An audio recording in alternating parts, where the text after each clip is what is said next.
미국 재무장관이 한국과의 무역 협상을 마무리하려 한다며 한국 측과 계속 대화하고 있다고 말했습니다. 오늘 출국한 정부 협상팀도 협상 상황을 긍정적으로 보고 있습니다. 한국인을 대상으로 한 강력 사건이 잇따르고 있는 캄보디아에 정부 합동대응팀이 도착했습니다. 고위급 협의를 통해 구금된 한국인 60여 명의 송환을 추진하고 수사 공조 방안 등을 논의할 계획입니다. 독립기념관 등에 대한 국정감사에서 김영석 독립기념관장의 역사관과 기념관 사유화 의혹이 도마에 올랐습니다. 여당 의원들의 압박에도 김 관장은 사퇴 의사가 없다고 잘라 말했습니다. 한화이글스가 삼성을 상대로 내일 대전에서 플레이오프 1차전을 치릅니다.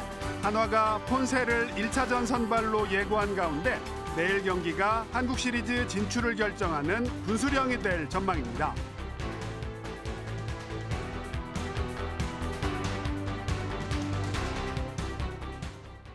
여러분 안녕하십니까? 대전 세종 충남 7시 뉴스 시작합니다. 2달 반 동안 이어지던 한미 무역 협상이 이제 마무리를 향하고 있습니다. 양국의 쟁점인 한국의 투자 방식을 놓고 이견이 상당히 해소된 것으로 보이는데 이달 말 경주에서 열리는 한미 정상회담에서 최종 타결될 가능성이 높다는 관측도 나옵니다. 첫 소식 김기수 기자입니다. 스콧 베센트 미국 재무장관은 한국과의 무역 협상을 마무리하려고 한다며 한국 측과 계속 대화하고 있다고 말했습니다. 한미는 지난 7월 큰 틀의 무역 합의를 이뤘지만 우리 정부가 약속한 3,500억 달러 대미 투자 방식 등을 놓고 이견을 보여왔습니다. 베센트 장관은 이에 대해 이견이 해소될 수 있다고 확신하고 앞으로 열흘 안에 결과가 나올 것으로 예상한다고 밝혔습니다. The devil's in the details. But we are ironing out the details. I think there'll be, again, good thing about IMF and World Bank Week brings a lot of people here. IMF 세계은행 연차총회 참석차 미국을 방문한 구윤철 부총리도 무역 협상 상황을 묻는 질문에 한미 양국이 빠른 속도로 서로 조율하는 단계라고 답했습니다. 구 부총리는 특히 외환시장 안전장치인 한미 간 통화스와프 체결 가능성에 대해서도 긍정적 전망을 내놨습니다. 미국이 우리나라 외환시장에 대해서 많이 이해를 하고 있으니까 그래서 아마 이렇게 또 자기들도 저희들이 이렇게 제안한 거에 대해서 받아들이고 이럴 것 같습니다. 이런 가운데 삼성, 현대차, SK, LG그룹 총수가 트럼프 미국 대통령과 골프 행사를 갖는 것으로 전해졌습니다. 4대 그룹 총수들은 관세 협상 지원과 미국의 투자 유치 행사 참석을 위해 이번 주말쯤 트럼프 대통령 사저가 있는 플로리다 마러라고 리조트를 방문할 계획입니다. 협상 타결이 초입기에 들어갔다는 전망 속에 이달 말 열리는 경주 에이펙 정상회의에서 한미 정상이 관세 협상을 최종 마무리하게 될 것이란 관측이 나옵니다. KBS 뉴스 김기수입니다. 오늘 미국으로 출국한 우리 정부 협상팀도 협상 상황을 긍정적으로 보고 있습니다. 이런 상황에서 트럼프 미국 대통령이 한국의 3,500억 달러 선불지급 얘기를 또 꺼내면서 불확실성은 여전한 모습입니다. 보도에 김진화 기자입니다. 대미 관세 협상 막바지 조율을 위해 오늘 오전 미국으로 출국한 김용범 대통령실 정책실장과 김정관 산업부 장관. 김용범 실장은 협상 상황에 대해 긍정적으로 보고 있다고 말했습니다. 미국 내 관련 부서들의 협상 태도가 바뀌었다고도 전했습니다. 이번에는 미국도 마찬가지로 미국 재무부, 브리오 쪽, 그다음에 상무부가 아주 긴밀하게 서로 소통하는 그런 모습을 보여주고 있습니다. 긍정적으로 보고 있습니다. 김 실장과 김 장관은 워싱턴 DC에서 관세 협상 키맨인 하워드 러트닉 미 상무부 장관과 회담을 가질 예정입니다.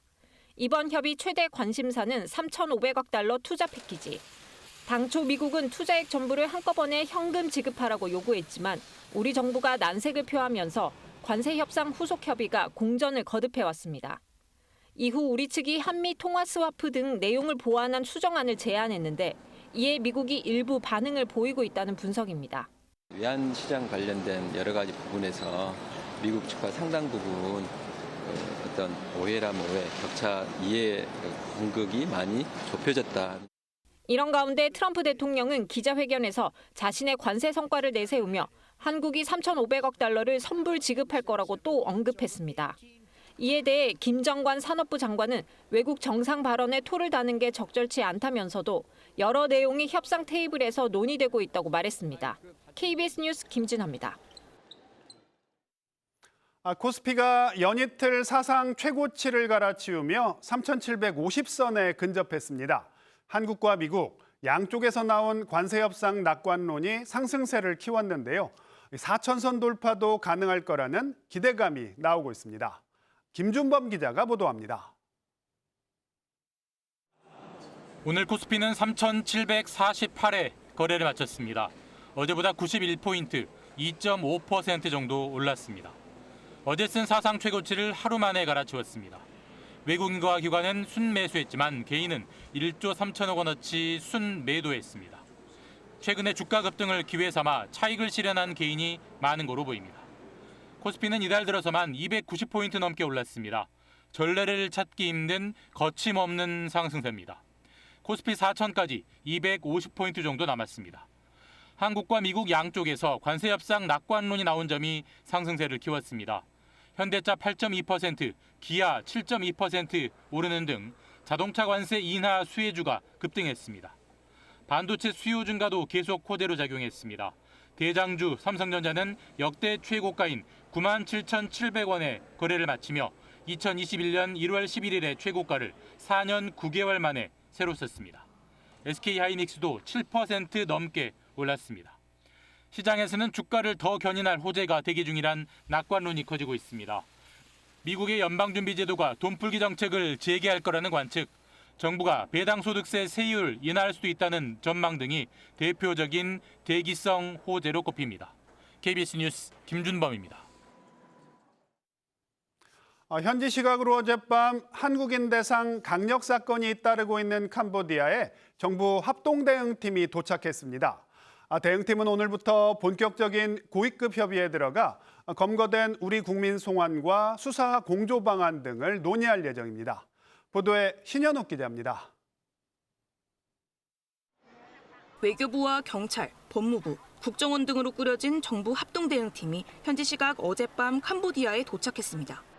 캄보디아 외교부, 내무부, 그리고 온라인 스캠 대응위의 고위급을 전부 다 접촉을 해서 구체적인 협력 방안들을 보다 심도 깊게 논의할 예정입니다.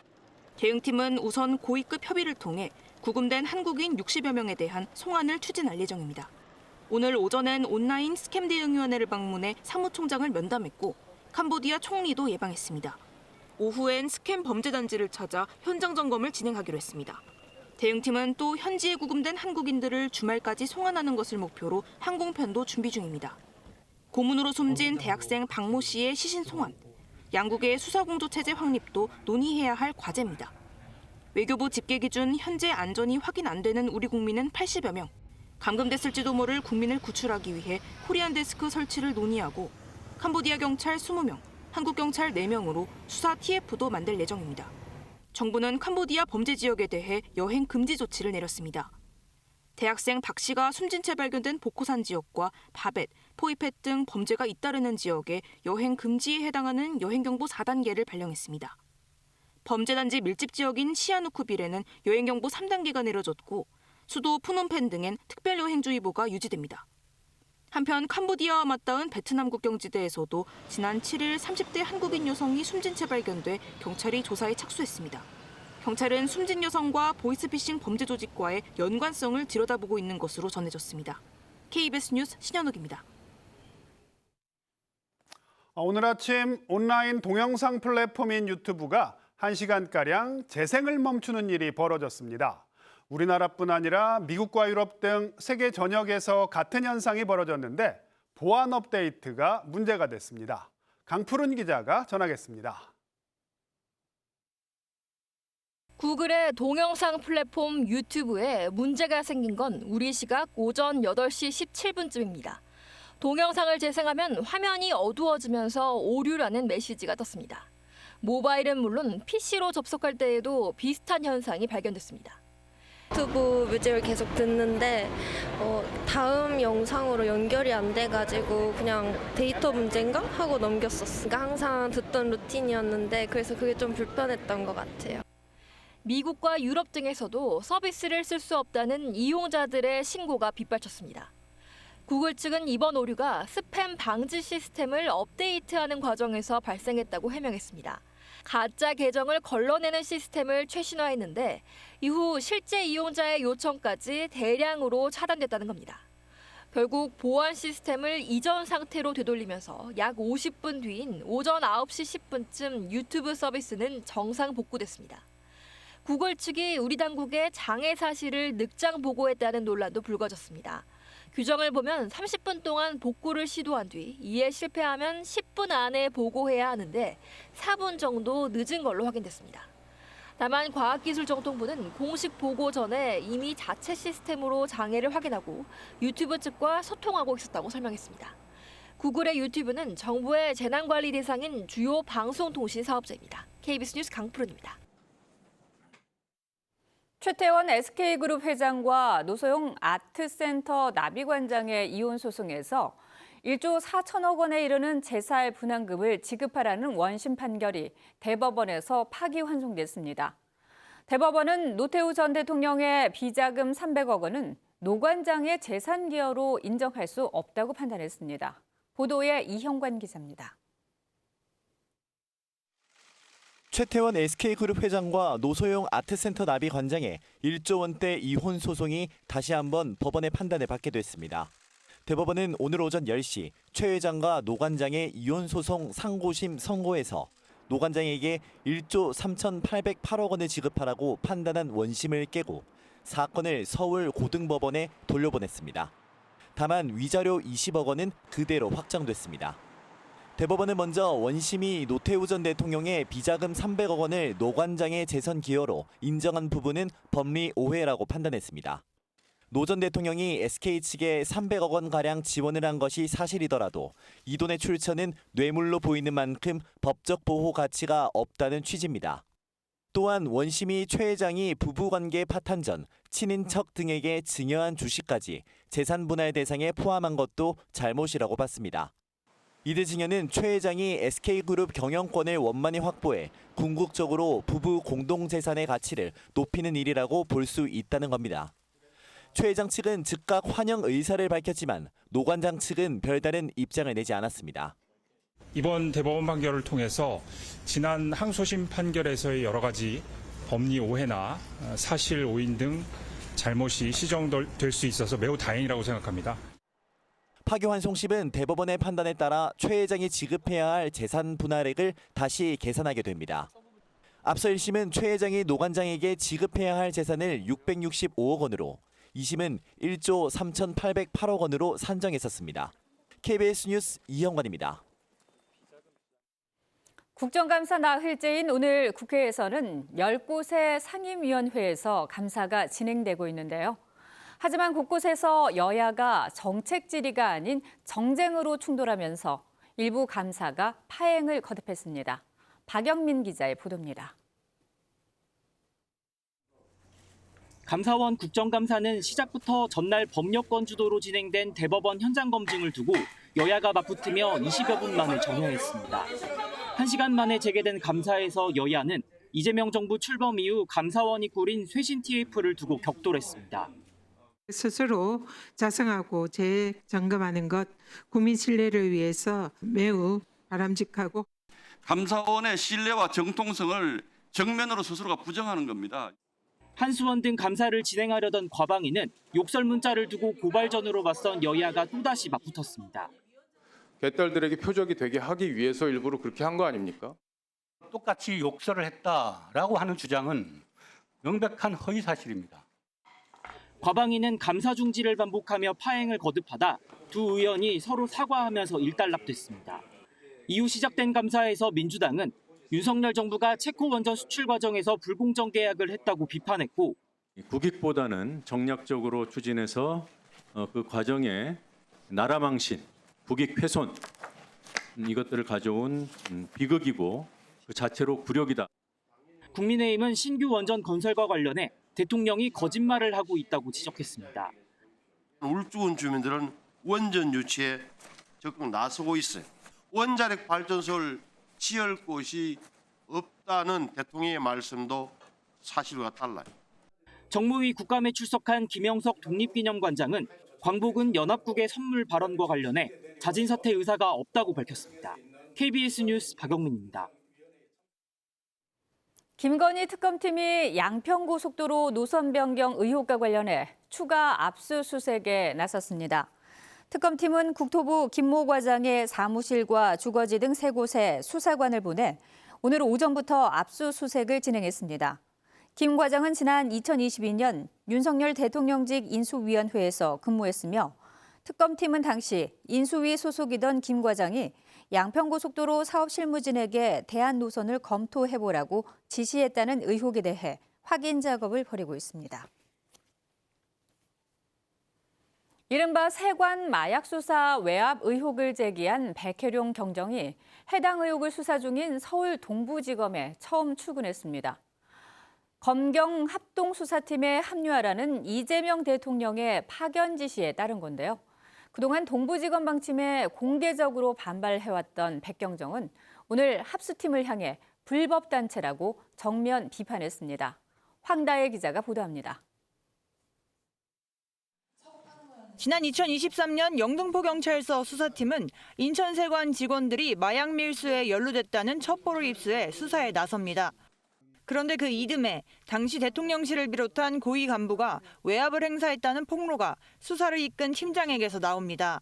전 영등포경찰서 형사과장 백혜룡 경정입니다. 경찰서장께서 이 사건 용산에서 알고 있다.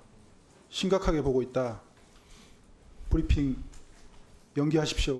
문제의 브리핑 이후 2년이 지난 시점에 이재명 대통령은 백경정을 검경 합동수사팀에 파견하라는 지시를 내립니다. 이에 이 의혹을 수사하고 있는 동부지검은 백경정에게 외압 부분을 제외한 나머지 수사를 맡기고 5명의 별도팀을 꾸리겠다고 밝혔습니다. 백경정이 고발인인 만큼 셀프 수사 우려가 있다는 겁니다. 백경정은 정작 본인이 뜻한 수사는 할 수 없게 됐다며 모욕적이라고 반발해왔고 첫 출근길에서 이 합수팀은 불법단체라고 직격했습니다. 지금 제가 직을 걸고 계속 주장해왔던 검찰은 수사의 대상이다. 검찰 최고 지부가 당시 관련돼 있다. 합수단은 위법하게 구성된 불법단체다. 이렇게 주장을 했는데 그곳으로 제가 지금 출근하고 있습니다. 동부지검 측은 적법 절차를 엄격히 준수해 수사에 임하고 있다고 밝혔습니다. 동부지검 합동수사팀은 지난 8월부터 이문정 신임 동부지검장이 수사를 이끌고 있습니다. KBS 뉴스 황다혜입니다.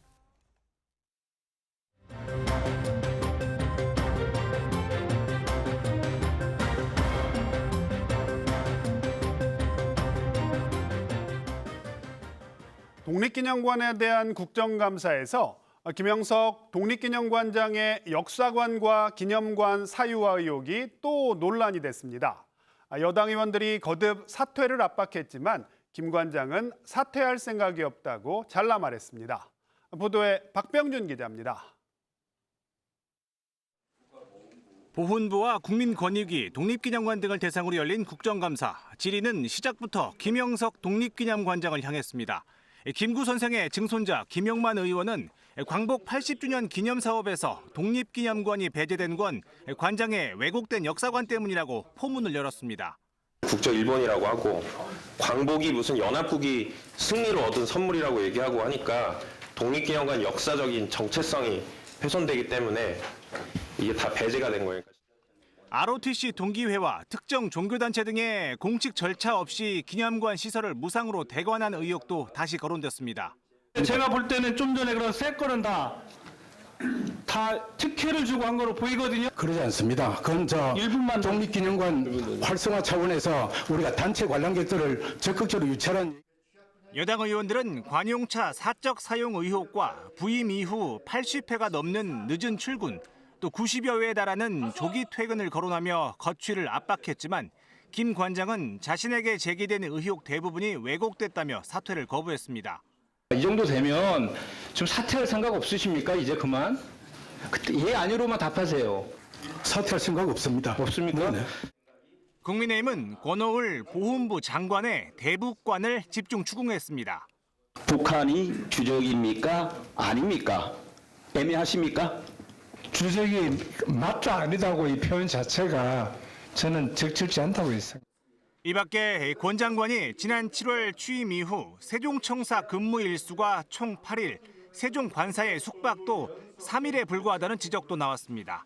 KBS 뉴스 박병준입니다.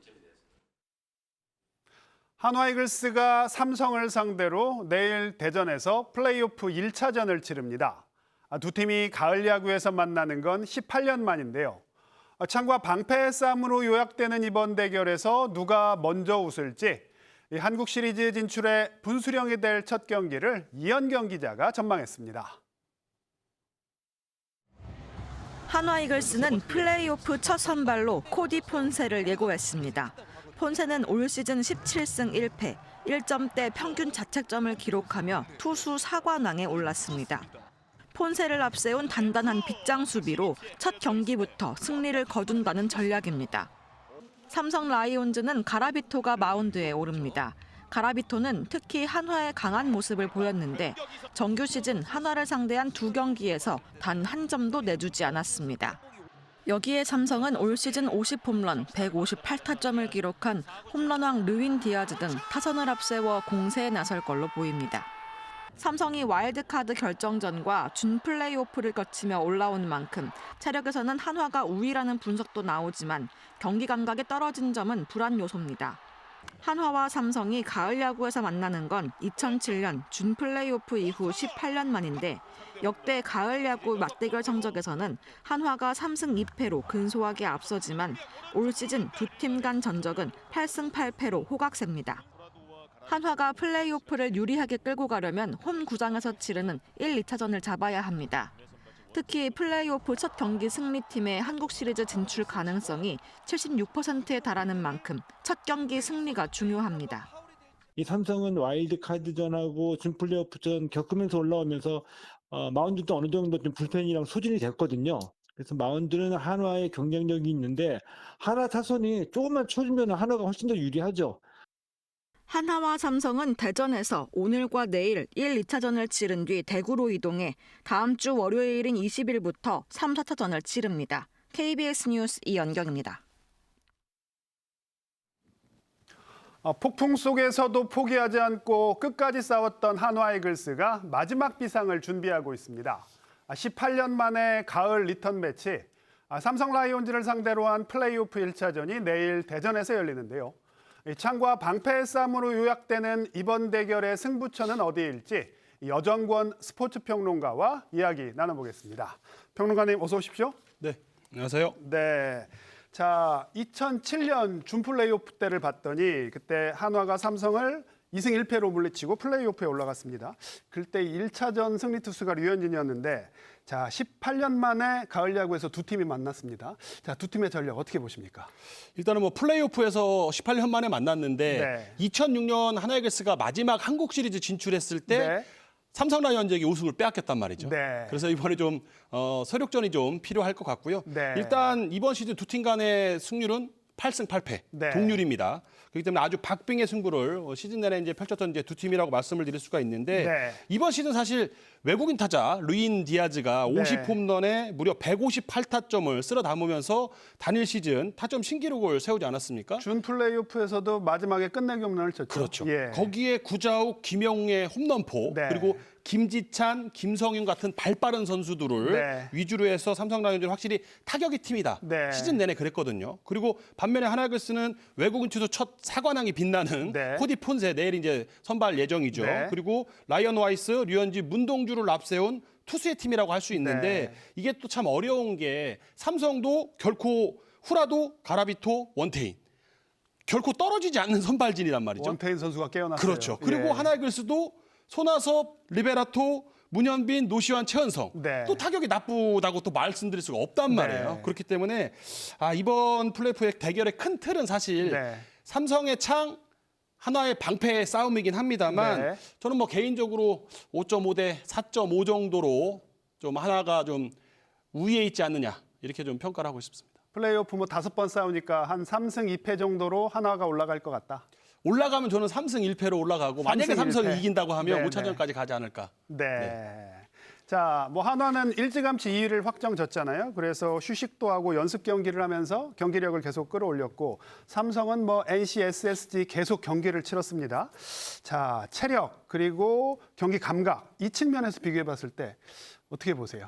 일단은 말씀하신 것처럼 와일드카드 결정전을 2경기를 다 치렀단 말이죠. 네. 그리고 준 플레이오프가 4차전에서 끝나긴 했습니다,만 그래도 4경기, 네. 그럼 6경기를 지금 치르고 삼성 라이온즈가 올라왔단 말이에요. 네. 그렇기 때문에 상당히 분위기는 좋을 수 있어요. 네. 하지만 체력적으로 좀 힘든 부분이 있을 거고 특히 선발진이 굉장히 호투를 하면서 긴 이닝, 네. 많은 투구수를 기록을 한 건 분명하단 말이에요. 삼성 네. 쪽에서 보면. 그래서 선발 투수진들이 계속 이렇게 좋은 흐름으로 갈 수 있느냐, 그게 좀 관건일 것 같고 네. 하나 입장에서는 경기 감각 말씀을 하시는데 물론 연습 경기 4경기로 경기 감각을 저는 다 찾았다고는 볼 수는 없어요. 네. 하지만 투수 쪽은 괜찮을 것 같고 네. 타자 쪽이 얼마나 좀 빠르게 타격감을 좀 찾아낼 수 있느냐가 네. 저는 좀 관건이 되지 않을까라고 봅니다. 네.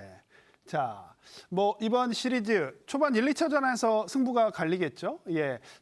한화는 선발로 폰세를 예고했고 자, 삼성은 가라비토를 예고했어요. 어떻게 보십니까? 일단은 최원태가 나와야 되는 네. 그 라인업이었는데 일단은 가라비토도 나올 수 있는 5일 휴식을 했기 때문에 네. 외국인 선수끼리 선발로 맞붙였다는 것은 박진만 감독이 1차전의 중요성을 네. 생각을 하고 있는 거고 하나는 코디 폰세 그리고 라이언 와이스가 준비를 하고 있기 때문에 하나 입장에서는 연승 분위기를 가야 돼요. 왜? 2차전은 최원태가 나올 거기 때문에 네. 어쨌든 선발 두 선수에 보게 되면 와이스 쪽이 좀 더 우위를 점할 수 있기 때문에 네. 1차전에서 코디 폰세가 조금만 더 집중력을 발휘해 준다라고 하면 저는 연승을 가고 대구로 넘어가는 게 하나에게는 훨씬 더 이득이고 네. 만약에 1승 1패로 대구로 넘어간다라고 하면 SS 랜더스처럼 네. 상당히 3, 4차전에 후라도 원태인 또는 원태인 후라도가 나오는 네. 삼성이 유리할 수 있다, 분위기상. 네. 그렇기 때문에 하나는 좀 연승 분위기로 대구로 넘어가야 되지 않을까라는 생각을 합니다. 네, 지금 원태인 선수 얘기해 주셨는데 원태인 뭐 푸른 피 에이스라고 하잖아요. 이번 뭐 가을 야구에서 포텐이 터졌잖아요. 한화도 그런 선수가 필요한데. 예. 그렇죠. 그러니까 하나는 저는 뭐 문동주 선수가 3, 4차전 네. 중에 이제 나오긴 하겠지만 네. 뭐 원태인 선수처럼 문동주 선수에게는 활약도 좀 중요하고 네. 사실 1, 2차전에서 끝나진 않잖아요, 플레이오프가. 그렇죠. 그렇다고 예. 보면 3, 4차전에 나오는 유현진, 문동주, 이 관록의 유현진과 패기의 문동주가 네. 조금은 더 지금 말씀하신 것처럼 원태인처럼 네. 그런 좀 활약을 좀 펼쳐주면 하나이글스가 한국 시리즈 진출 좀 따내지 않을까라고 생각을 합니다. 자, 뭐 1, 2차전은 폰세 와이즈가 선발을 맡을 걸로 거의 확실시 되고 3차전 선발이 누굴까 이것도 사실 궁금하거든요. 관록의 저희가 관록의 류현진이냐, 뭐 패기의 문동주냐 누구로 예상하십니까? 사실 대구에서의 성적을 보면 네. 올 시즌만 놓고 보면 한 경기지만 유현진 선수는 조금 어려웠고 네. 문동주는 꽤 좋았단 말이죠. 유독 대구에서 강했어요. 그렇죠. 예. 삼성전에도 강했고 하지만 이제 김경문 감독의 특성상 네. 그래도 유현진 선수가 3차전에 좀 투입이 되지 않을까라는 예상을 하고 그렇게 되면 상당히 좀 빠른 시점에 우위를 좀 점할 수도 있다라고 봅니다. 네. 반면에 삼성 저 입장에서 삼성에서 좀 주의해야 할 선수 사실 디아즈 선수 같은 경우는 와 정말 홈런포 진짜 요주 선수 1번이잖아요. 어떻게 보십니까? 뭐 디아즈는 상수라고 보고요. 저는 네. 김지찬, 김성윤이에요. 테이블 세터. 예, 이 빠른 선수들이 하나의 내야진을 이렇게 휘젓는 상황이 발생을 하게 되면 네. 하나가 상당히 어려움을 겪을 수 있고 네. 사실 수비도 김지찬, 김성윤이 굉장히 잘한단 말이죠. 네. 그런 부분들 호수비에 하나 타자들의 잘 맞은 타구들이 잡혀나가기 시작하면 네. 주눅이 들 수가 있단 말이죠. 분위기가 확 달려가죠. 그렇죠. 예. 그런 부분들이 있기 때문에 구자욱 디아즈는 상수라고 보면 저는 김지찬, 김성윤을 좀 네. 눈여겨보고 싶습니다. 네. 자, 김경문 감독 그리고 박진만 감독의 수싸움도 관심이에요. 김경문 감독 경험이 많기 때문에 사실 한화에 좀 유리할 수도 있지 않겠느냐 이런 분석도 나오는데 평론가님 어떻게 보세요? 일단은 박진만 감독은 지난 시즌 한국 시리즈를 경험을 했단 말이죠. 네. 예, 준우승에 그쳤지만 그리고 어쨌든 지금 삼성의 선발진도 괜찮으니까 네. 결국에는 시리즈의 항배는 불펜에서 결정날 가능성이 좀 크지 않겠느냐. 네. 그렇다고 보면 불펜 운영에 있어서는 하나가 조금 더 지금 유리해요. 그렇죠. 그럼에도 불구하고 저는 김경문 감독이 조금 승부수를 던진다라고 하면 네. 꼭 8회 한승혁, 9회 김서현을 고집할 게 아니라 네. 정말 중요한 순간에 한승혁, 김성현을 좀 먼저 당겨 쓰는 그런 네. 좀 비책도 좀 필요하지 않나라고 저는 판단을 하고 있습니다. 사실 김서현 선수가 뭐 SSG와의 마지막 경기에서 굉장히 크게 멘탈이 털렸는데 그렇죠. 예, 그런 측면에서도 좀 땡겨 쓰는 게 유리할 것이다. 그렇다고 예. 보면 부담은 좀 덜할 수 있으니까 네. 꼭 9회 김서현을 고집할 필요는 없다. 상황에 맞게 상대 타자에 맞게 불펜진을 운영하는 게 오히려 팀 승리에 좀 더 도움이 될 수 있지 않을까라고 판단이 됩니다. 네, 알겠습니다. 평론가님, 오늘 말씀은 여기까지 듣겠습니다. 고맙습니다.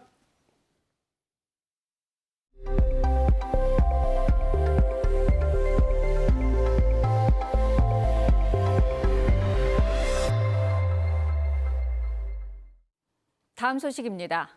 코스피가 폭등하며 지수가 3,700선을 돌파했는데요.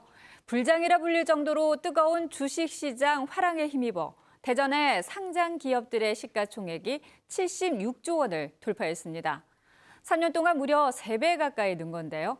침체를 벗어나지 못하고 있는 실물 경제 상황과는 대조적입니다. 보도에 정재훈 기자입니다.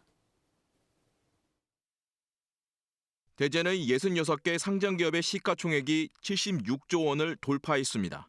2022년 28조 원 규모에서 불과 3년 만에 2.7배 이상 규모가 커지며 폭발적인 성장세를 기록했습니다.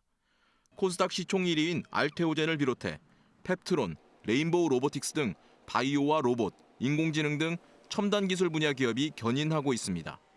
대전 테크노파크는 대전 기업들이 견고한 성장세를 보이며 지역 산업의 저력을 입증했다고 평가했습니다. 그러나 대전의 실물 경제 사정은 좀 다릅니다. 고용률을 보면 2022년 61.6%에서 올해 62.4%로 크게 늘지 않았습니다. 특히 이 기간에 전국 평균 고용률을 단 한 번도 넘어서지 못했습니다. 미래의 경영 실적을 평가하는 기업 경기 전망 실적 지수도 최근 3년간 60에서 70에 그치며 기준치인 100을 크게 밑돌았습니다. 첨단 산업 분야와 달리 고용 효과가 큰 일반 제조업 분야는 침체를 벗어나지 못했기 때문입니다.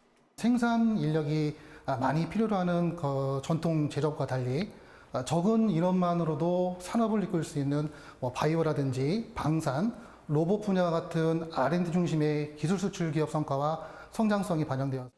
주식시장 화랑에 따른 상장기업의 시총이 늘면 늘수록 실물 경제 현장의 한파가 더 크게 느껴질 수밖에 없는 만큼 전통 산업과 첨단 산업의 간격을 좁힐 수 있는 경제 정책이 시급합니다. KBS 뉴스 정재훈입니다. IT 산업에 반도체를 위탁 생산하는 파운드리가 있다면 생명공학 분야에는 맞춤형 세포나 효소를 설계하고 개발하는 바이오 파운드리가 있습니다.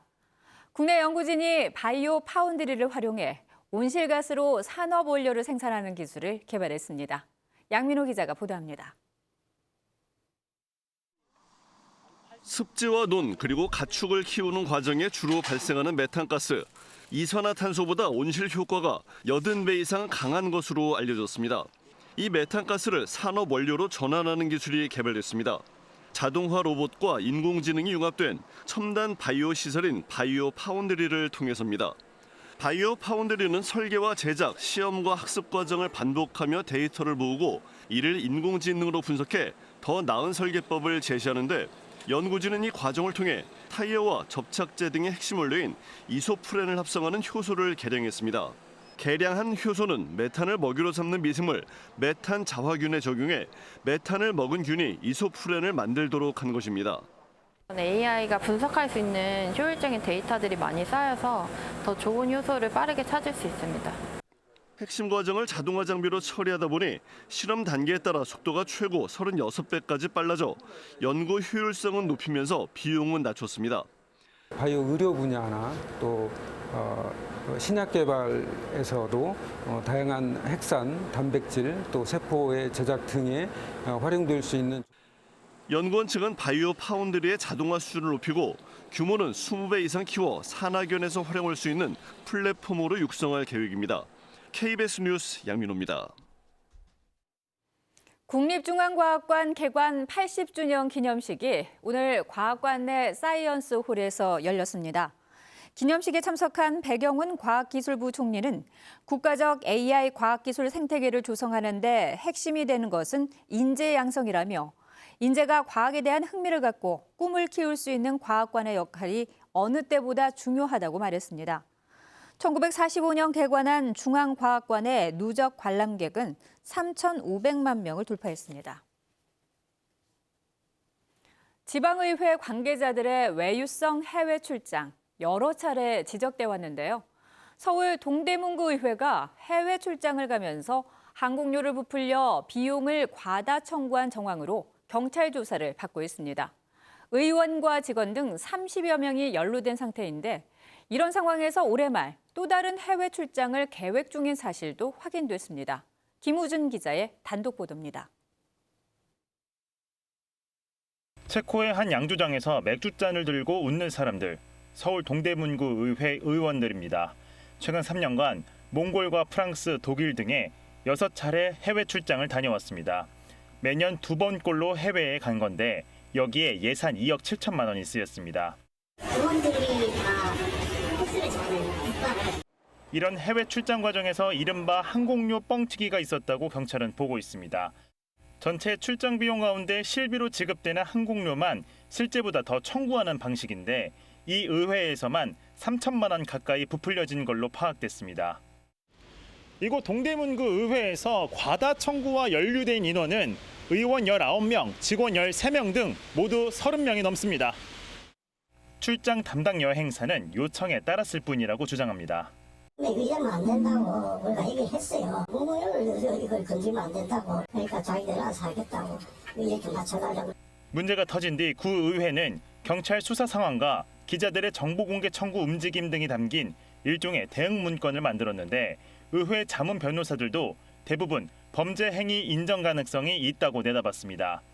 구의회 측은 항공료 뻥튀기 배경 등을 묻는 KBS 질의에 수사 중이라 답하기 어렵다고 밝혔습니다. 제 의장님 계신가요? 아니요, 구의회는 올해 11월에도 미국 동부 지역을 목적지로 한 해외 출장을 계획하고 있습니다. KBS 뉴스 김우준입니다.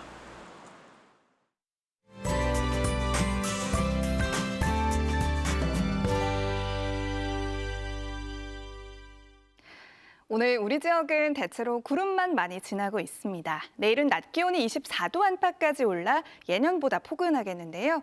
하지만 내일 밤부터 토요일 아침까지 전국에 비가 내리고 난 뒤에는 날이 급격히 추워집니다. 강한 찬바람이 불면서 일요일 대전 아침 기온이 13도까지 떨어지겠습니다. 내일은 대체로 맑겠지만 밤부터 다시 비가 내리겠습니다. 이 비는 모레 아침까지 이어지겠고요. 예상 강수량은 10에서 50mm가 되겠습니다. 내일 아침 기온 대전이 16도, 금산이 14도로 오늘보다 1에서 4도가량 낮겠고요. 한낮 기온은 공주와 세종이 24도, 논산 25도로 오늘보다 1에서 3도 정도 높겠습니다. 당진과 천안의 아침 기온 14도, 한낮에 아산과 서산이 25도를 보이겠습니다. 서천의 아침 기온 15도, 낮 기온은 부여가 25도까지 오르겠습니다. 내일 밤부터 서해 중부 먼바다에 바람이 강하게 불고 물결도 최고 3m로 높게 일겠습니다. 다음 주 월요일에는 아침 기온이 6도까지 내려가겠고요. 주 중반까지 이른 추위가 이어질 전망입니다. 지금까지 날씨였습니다. 오늘 준비한 소식은 여기까지입니다. 7시 뉴스 마칩니다. 시청해주신 여러분 고맙습니다.